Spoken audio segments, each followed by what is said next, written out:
le monde souterrain recèle des chefs-d'œuvre de pierre et des paysages irréels peuplés d'étranges créatures.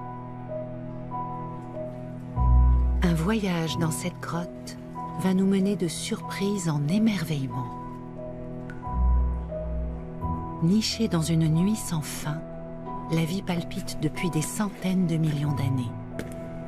Certains de ses occupants ont survécu à la dérive des continents et aux cataclysmes qui ont eu raison des dinosaures.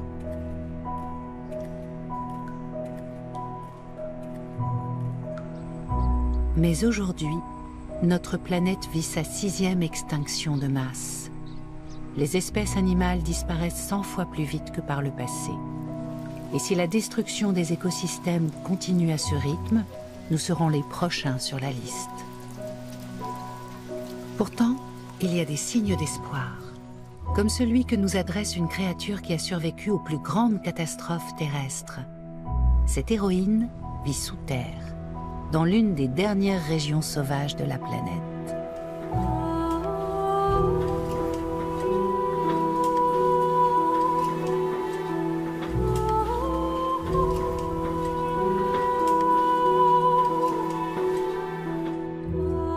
Pour la rencontrer, il y a en Tasmanie plusieurs témoins remarquables des grandes étapes de l'évolution de la Terre.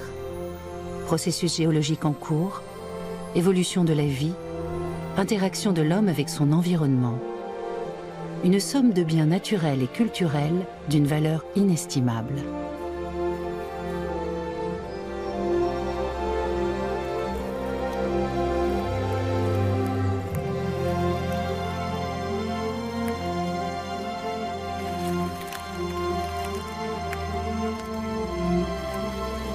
Le tigre de Tasmanie a disparu dans les années 1930. C'était un prédateur carnivore endémique de l'île.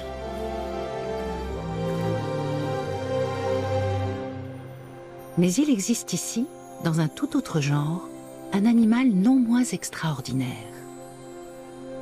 Il s'agit d'une araignée d'origine très ancienne, presque éteinte, et qui se terre exclusivement dans les grottes. Un spécimen unique en son genre. Et c'est pour la rencontrer que nous avons entrepris ce voyage.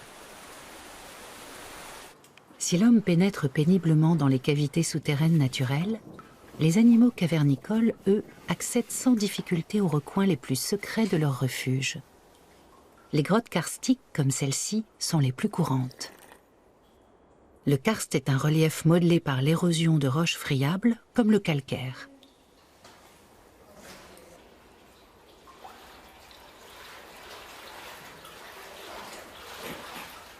Sous l'action conjuguée de l'eau et du dioxyde de carbone, se forment ainsi sous terre d'immenses cavernes décorées comme des palais extravagants.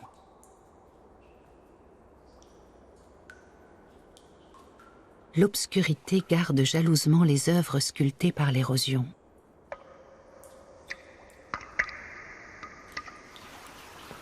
Ces abîmes, longtemps restés secrets et invisibles, l'eau s'est appliquée à les meubler de dentelles de calcaire, à raison de 4 à 5 cm par siècle. Un magnifique éloge de la lenteur.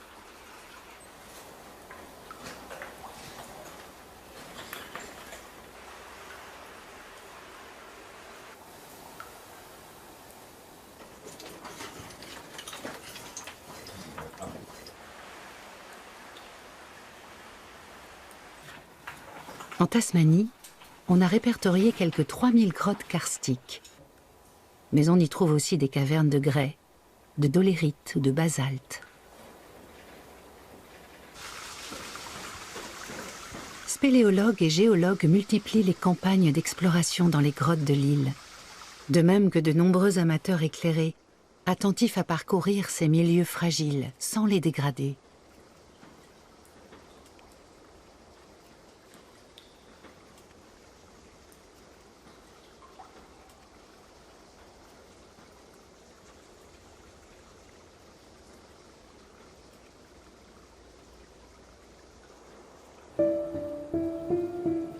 Ces passionnés ont identifié 4 zones principales constitutives des grottes.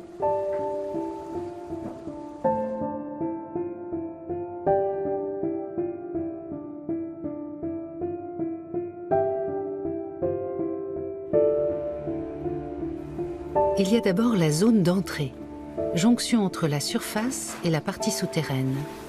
Elle est plus ou moins éclairée selon la taille de l'ouverture. Puis la zone de pénombre, avec moins de lumière et une température toujours fluctuante. On passe ensuite à la zone de transition. L'obscurité y est totale, mais l'influence de l'extérieur se fait encore sentir grâce au courant d'air. Enfin, la zone profonde, plongée dans le noir absolu, avec une température stable, un fort taux d'humidité et presque aucune évaporation. Pour autant, les grottes ne sont pas aussi désertes qu'on l'imagine. Au fond des gouffres ou des lacs, dans des fissures ou des cavités inaccessibles pour nous, se cachent des animaux peu ordinaires, méconnus et souvent minuscules.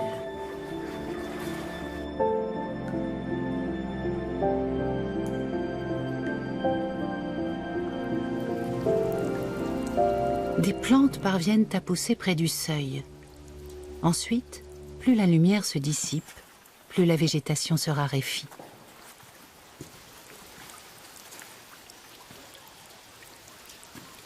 Bientôt, seules des fougères, des algues et des mousses subsistent en s'agrippant aux rochers.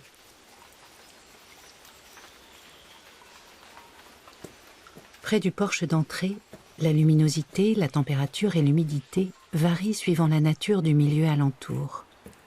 Occasionnellement, des animaux de l'extérieur se réfugient dans les grottes, sans trop s'enfoncer dans la zone de pénombre, où ils ont peu de chances de survivre.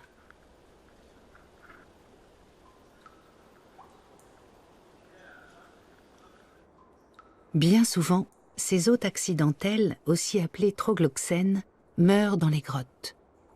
Leurs squelettes forment alors d'étranges ossuaires, incrustés dans les bas-reliefs des parois.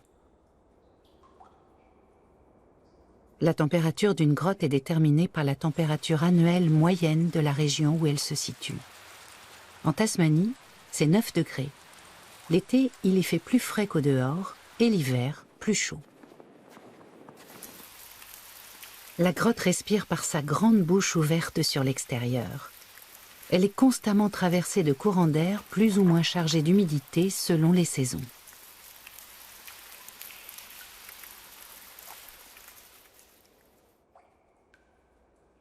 Pas de végétation, cela veut dire régime maigre pour les animaux cavernicoles.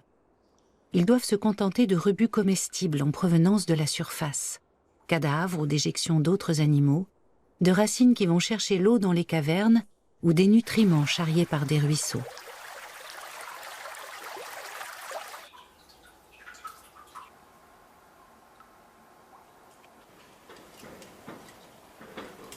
L'obscurité la plus épaisse règne ici. Une nuit insondable que l'on scrute en vain. Il faut s'orienter autrement, et plus que jamais tendre l'oreille ou dresser ses antennes.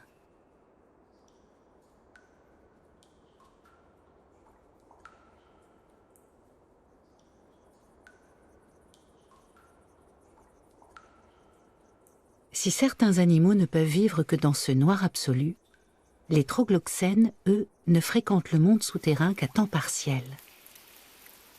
Ils se cantonnent généralement à la zone d'entrée ou de pénombre et sortent la nuit. Les trogloxènes les plus connus sont les chauves-souris. Mais en Tasmanie, elles fréquentent rarement les grottes. Elles se plaisent mieux dans les forêts. Dommage, car ce sont de grandes pourvoyeuses de guano, ces précieuses déjections dont se nourrissent la plupart des animaux des cavernes.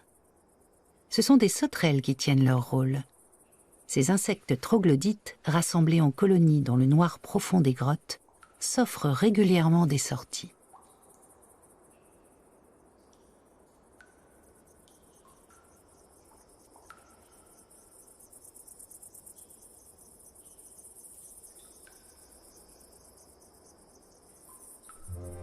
Chaque soir, une partie de la colonie part se gaver de plantes et de petits invertébrés. La nuit suivante, c'est le tour d'une autre équipe. Après ce festin, elles regagnent leur refuge souterrain. À l'aide d'un appendice effilé, situé au bout de leur abdomen, les femelles enterrent leurs œufs dans le limon qui tapisse le plancher de la grotte. Hôtes de passage, les sauterelles de caverne n'en sont pas moins des maillons importants de la chaîne alimentaire de la grotte. Leurs œufs, mais surtout leur déjection riche en matières comestibles, garantissent la survie des animaux installés à demeure dans les ténèbres.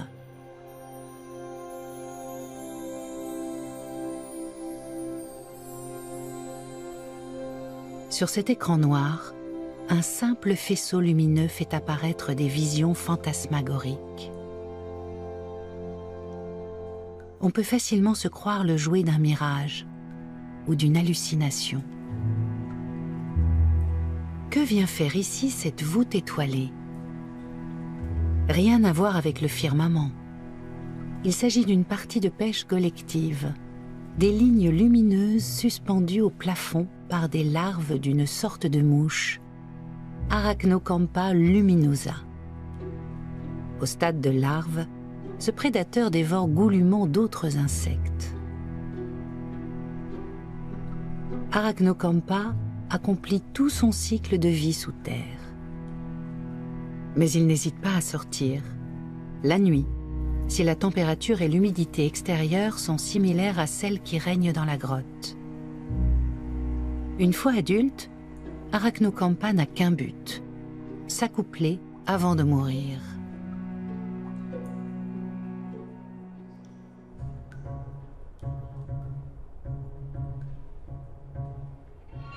Sa larve produit des fils de soie avec lesquels elle s'aménage d'abord un hamac. Elle y suspend ensuite une dizaine de fils ponctués de gouttes de mucus gluant et toxique. Une multitude de pièges de cristal. Dès qu'une proie est engluée, l'insatiable larve la hisse millimètre par millimètre jusqu'à sa bouche.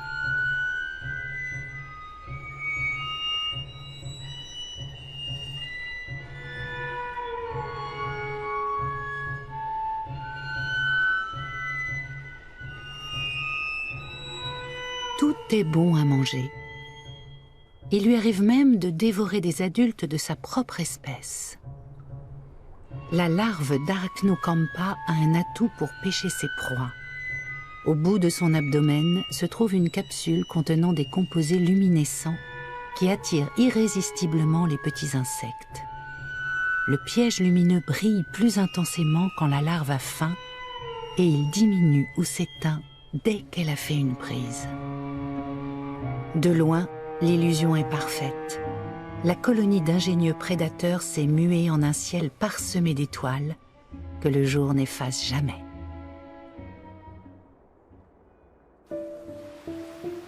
En s'enfonçant plus encore dans la grotte, on pénètre dans la zone profonde. La température y est stable, mais l'humidité est tellement élevée que les animaux de surface ne peuvent y vivre. C'est le résultat de l'adaptation. Si les insectes prospèrent aussi bien à la surface de la Terre où l'évaporation est constante, c'est qu'ils se sont adaptés à ce milieu en régulant leur fluide corporel. À l'inverse, dans une grotte saturée d'humidité, ces mêmes insectes emmagasinent plus d'eau que leur corps ne peut en éliminer, et ils se noient de l'intérieur. Les animaux qui occupent les zones profondes des grottes ont perdu cette faculté de retenir l'eau dans leur organisme. Issus d'espèces vivant à l'extérieur, ils se sont adaptés à ce milieu obscur et humide et ne pourraient plus vivre à la surface. On les appelle les troglobies.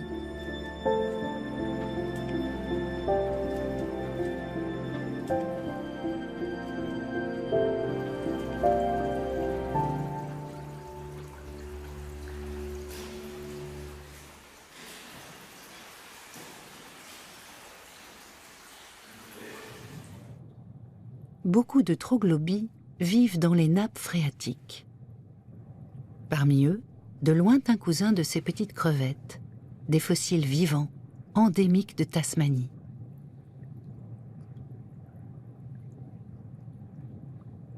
Il y a aussi des poissons et des crustacés aquatiques. Ils trouvent leur nourriture dans les ruisseaux et les mares de surface, Mais si ces eaux viennent à s'assécher, ils vont s'enterrer dans les sédiments des cavernes en attendant des jours meilleurs.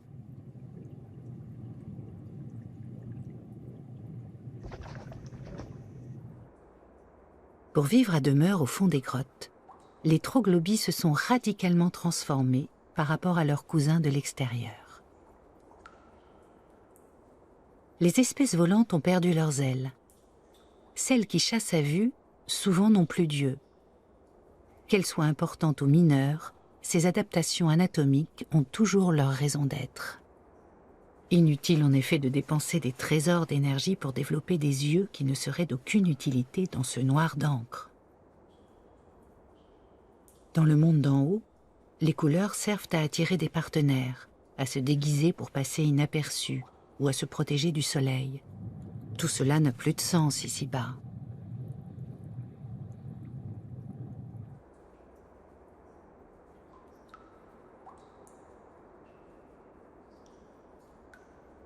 Bien souvent, les animaux troglodytes ont de longues pattes pour avancer à tâtons, à défaut de voir où ils mettent les pieds.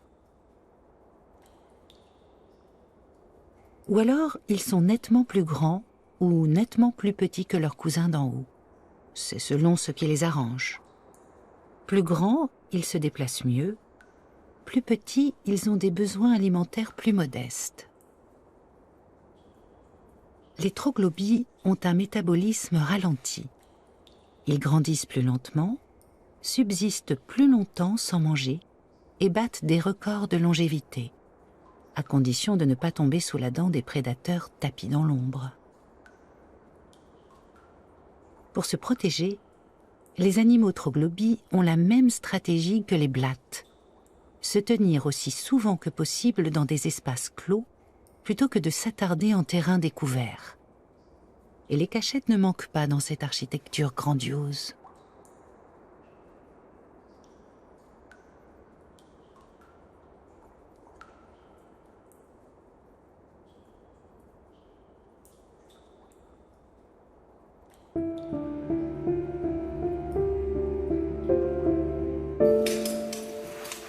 Même dans les profondeurs les plus obscures, ces retraites souterraines sont continuellement en lien avec la nature alentour.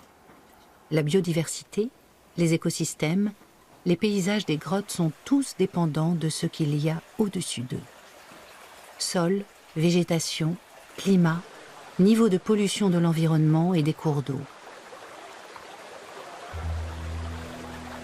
Le déboisement en surface peut altérer en quantité et en qualité la nourriture apportée par les rivières, les racines, voire les hôtes accidentels. Ou encore modifier la circulation de l'air dans la grotte, donc son taux d'humidité qui est déterminant pour la faune troglodyte.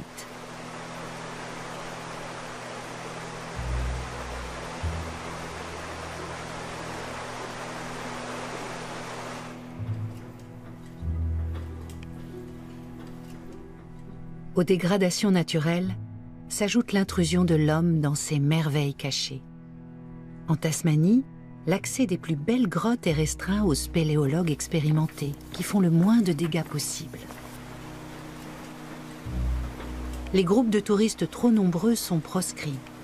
L'excès de gaz carbonique dû à la respiration des visiteurs finit par dissoudre le calcaire.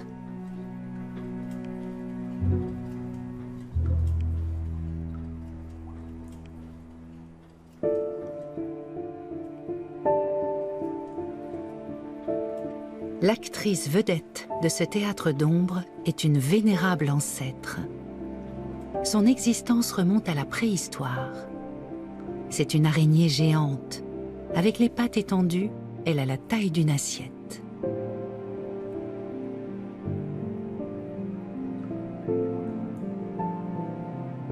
Hickmania troglodytes, l'araignée troglodyte de Tasmanie. Elle tient depuis toujours le premier rôle dans les drames qui se jouent ici, même si elle est encore peu connue. Elle est restée dans l'anonymat jusqu'à la fin du XIXe siècle.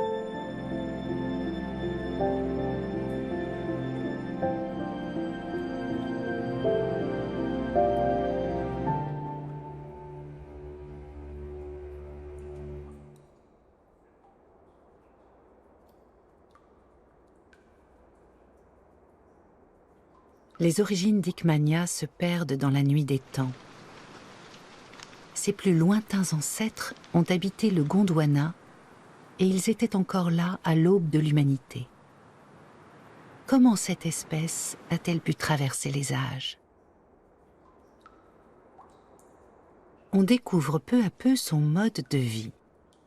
Hickmania est troglophile, c'est-à-dire qu'elle s'aventure en dehors de la zone profonde des grottes.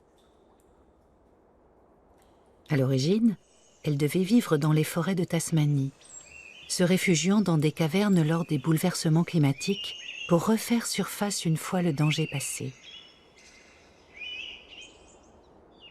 Tantôt dehors, tantôt sous terre, elle s'est adaptée à tous les changements, y compris à la dérive des continents.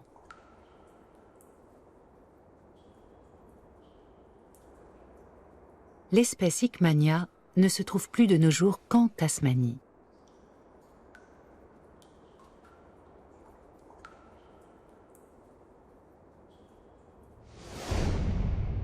Ses plus proches cousines se trouveraient au Chili et en Argentine.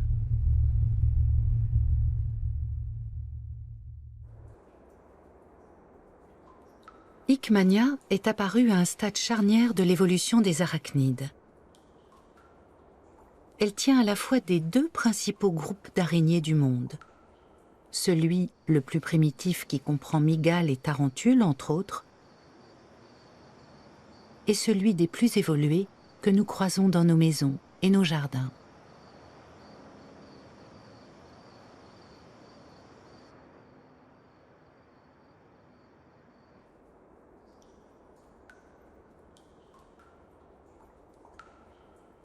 Son anatomie reflète ce métissage.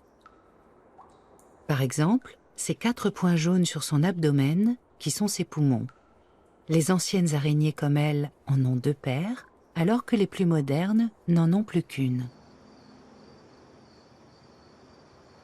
Les crochets venimeux des araignées primitives sont repliés vers le dos, quand elles sont au repos, ce qui les oblige à se dresser pour déployer ces armes d'attaque. Ce dispositif a évolué et les araignées modernes ont leurs crochets constamment pointés vers l'avant.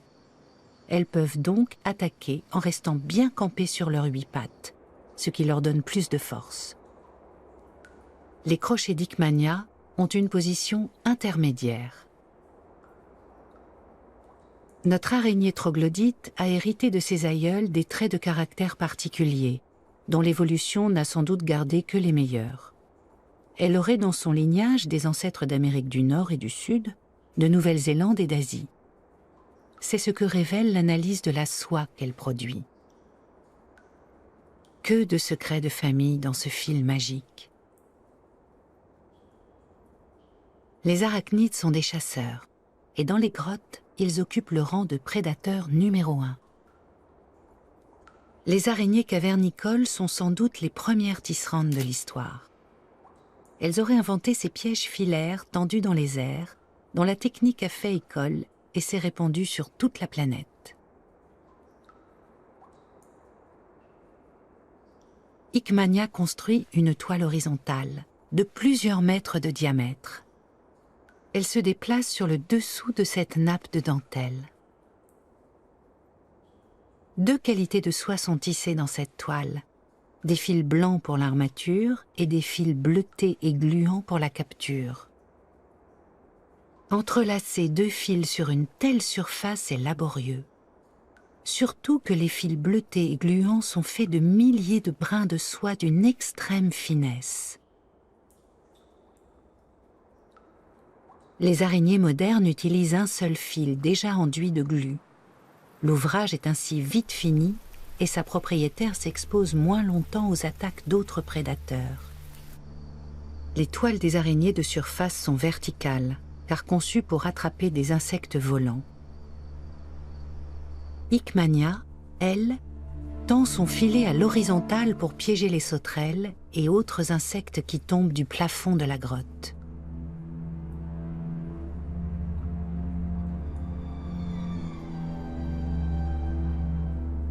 Les sauterelles sont ses proies habituelles depuis les temps préhistoriques. et leur mise à mort obéit à un rituel bien rodé.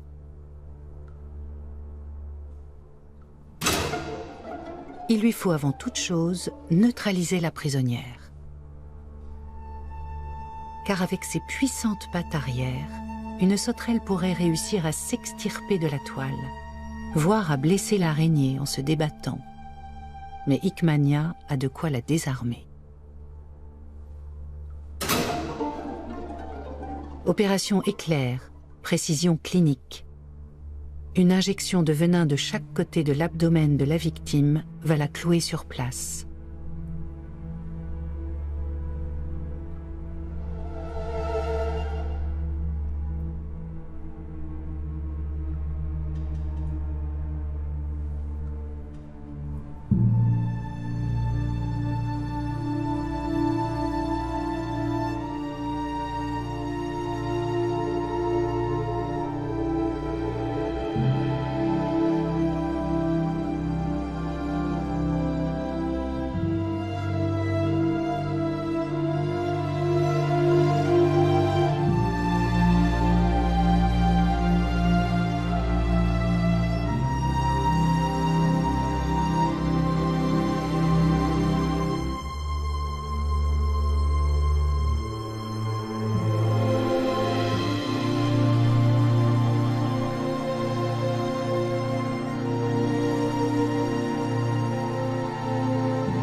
La sauterelle peut désormais être consommée tout de suite ou momifiée en prévision d'un festin prochain.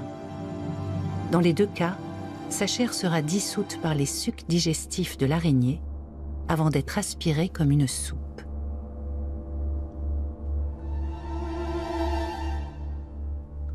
Les mœurs et coutumes de cette araignée hors d'âge n'ont été étudiées de près qu'à partir des années 1990. Hickmania ne livre pas facilement ses secrets, mais à force de patience et d'observation, le tableau de sa vie s'est dessiné par petites touches. Elle est régie par 3 principes simples, les mêmes que pour tous les animaux: manger, éviter de se faire manger et se reproduire. Notre araignée troglodyte vit dangereusement. À peine née, elle est convoitée par une horde de carnivores tapis dans l'ombre, au nombre desquels ses propres parents.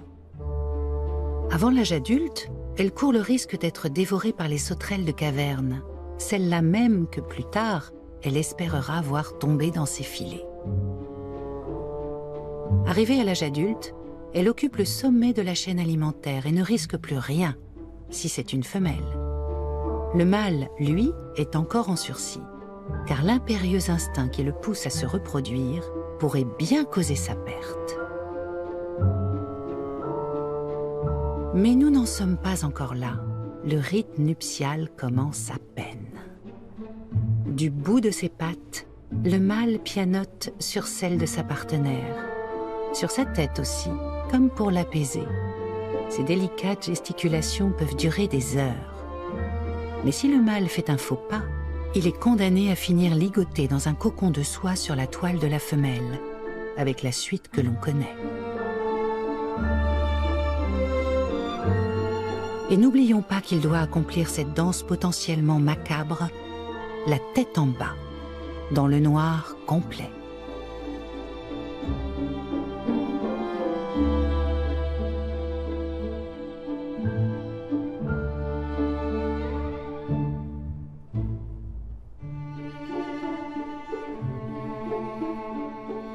L'accouplement lui-même a des airs d'inextricables méli-mélo. C'est assez normal quand on dispose de 16 bras pour s'enlacer. Mais en réalité, rien n'est laissé au hasard, d'autant que le mâle Hickmania doit éviter les crochets venimeux de la femelle pendant l'acte sexuel. Sa parade, 2 appendices frontaux, dont le dernier segment peut se relever pour repousser sa partenaire au cas où elle serait animée de mauvaises intentions. Bien que le rituel nuptial de Hickmania soit déjà assez élaboré, des arachnides plus évolués ont mis au point des manœuvres de séduction encore plus sophistiquées. Et leurs mâles ont développé d'habiles stratégies pour éviter la morsure fatale. Certaines espèces ont misé sur le nanisme.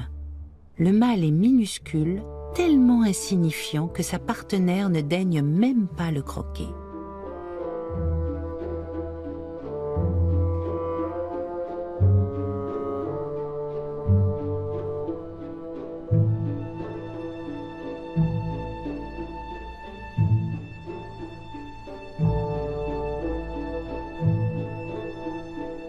Dans d'autres familles d'araignées, le mâle arrive à garder une distance de sécurité.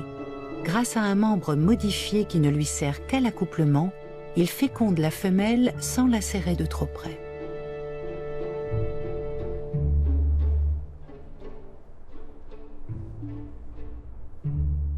L'utilisation de tels appendices pour remplacer les organes génitaux est propre aux araignées. Les bulbes copulateurs situés à leur extrémité s'emboîtent parfaitement dans le réceptacle de la femelle, suivant un système de verrouillage différent pour chaque espèce. Pas d'erreur possible. L'accouplement peut durer 4 à 5 heures, avec des temps forts pendant lesquels le couple enlacé roule d'un bout à l'autre de la toile, comme au cinéma. Le mâle Hickmania, fidèle aux habitudes des araignées primitives, insère un seul bulbe copulateur à la fois. Le second demeure replié derrière sa tête, prêt à prendre la relève. On a fait récemment 2 découvertes majeures sur la sexualité du mâle Hickmania. D'abord, ces fameux bulbes copulateurs sont parcourus de nerfs, ce qui laisse supposer qu'il éprouve des sensations quand il s'accouple. D'autre part, il gère chichement la production et l'usage de son sperme. Sans doute parce que la nourriture est assez pauvre au fond des grottes. Quand les réserves sont limitées, il faut éviter le gaspillage. D'où l'importance de posséder des organes copulateurs sensibles. Même dans le noir complet, le mâle arrive à positionner son organe avec suffisamment de précision pour ne rien perdre du précieux liquide.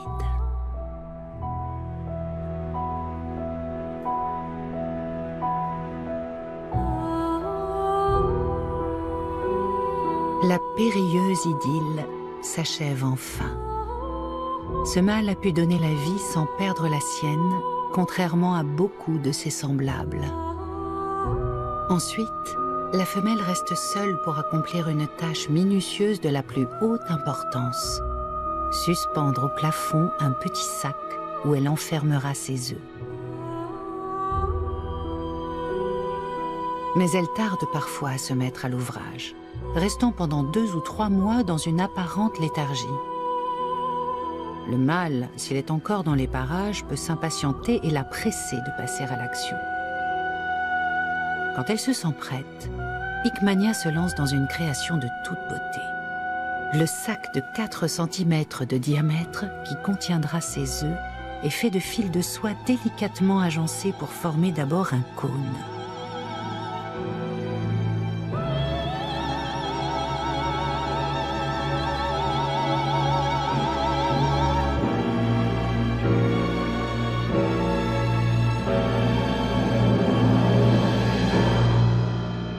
Elle suspend ensuite très exactement au centre du cocon une boule gélatineuse, l'écrin dans lequel elle va introduire ses œufs. La plupart des bébés araignées éclosent au bout de 4 à 8 semaines. Mais là encore, Hickmania prend son temps. Les bébés passeront encore 9 mois dans leur cocon. Pendant cette longue incubation, la femelle surveillera sans relâche la chambre de soie suspendue. S'ils pendent dans les profondeurs des grottes, ces cocons restent d'un blanc immaculé. Mais dans la zone d'entrée où parvient la lumière, la femelle Hickmania prend soin de les camoufler avec des brindilles, de la terre et parfois des fragments de pattes d'un mâle qu'elle a dévoré. Ces ajouts de matière organique ainsi que l'humidité ambiante devraient augmenter les risques de moisissure du cocon. Mais la soie de Hickmania et des araignées cavernicoles en général contient naturellement des fongicides.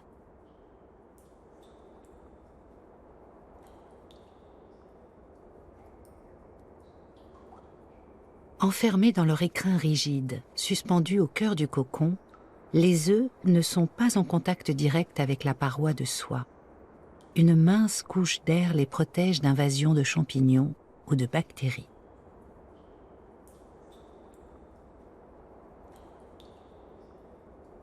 Bientôt, les bébés araignées éclosent à l'intérieur du cocon.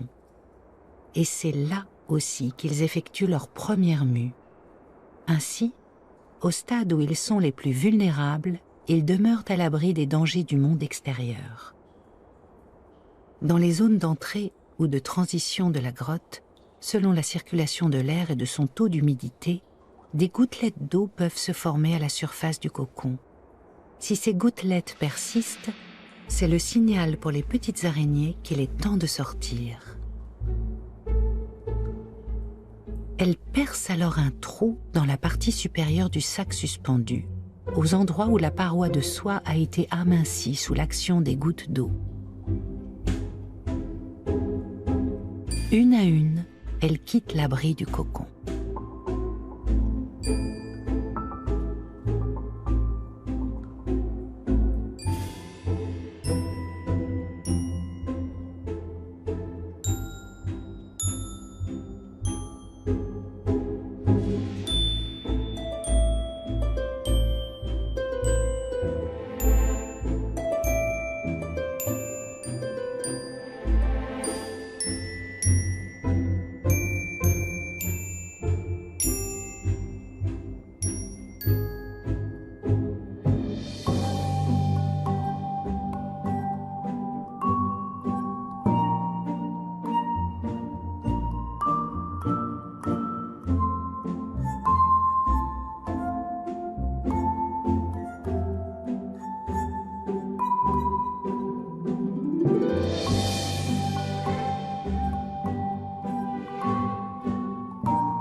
Plusieurs centaines de minuscules ballerines envahissent la toile de leur maman. Celle-ci n'entre pas dans la danse. Son devoir maternel vient de s'achever. Retirée dans un coin de la toile, elle attendra plusieurs semaines qu'elles se soient toutes dispersées dans la grotte.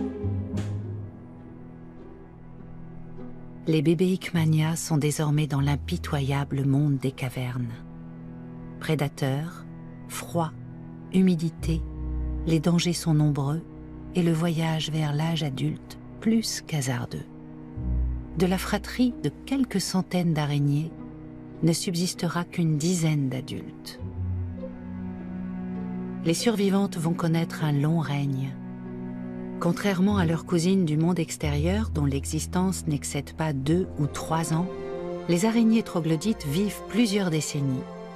Et elles occupent une place prédominante dans leur royaume souterrain.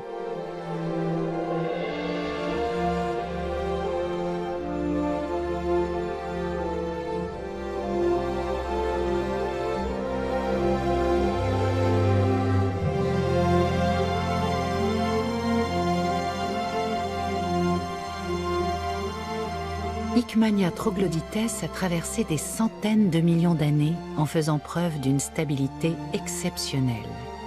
Pendant le même temps, le monde de la surface a subi des transformations radicales. Vivre de peu et au ralenti, est-ce là le secret de la longévité de cette espèce? Hickmania sera toujours là quand nous aurons depuis longtemps disparu. Elle a connu la préhistoire et l'avenir lui appartient.